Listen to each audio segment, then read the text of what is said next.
Sans surprise, Vladimir Poutine a été triomphalement réélu dimanche pour un 4e mandat à la tête de la Russie avec près de 76,7% des voix, selon des résultats quasi définitifs.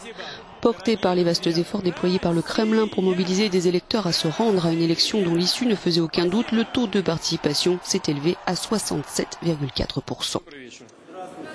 Lors du point presse du président tout juste réélu, notre correspondante à Moscou lui a demandé ce qu'il comptait faire après l'empoisonnement de l'ancien espion russe au Royaume-Uni.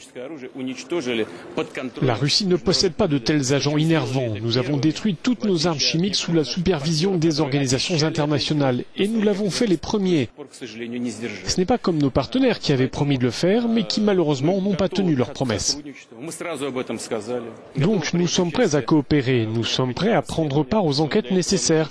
Mais pour cela, il faut que l'autre partie en exprime le désir. Or, nous ne le voyons pas pour l'instant. Mais nous ne retirons pas notre offre. Des efforts conjoints sont possibles.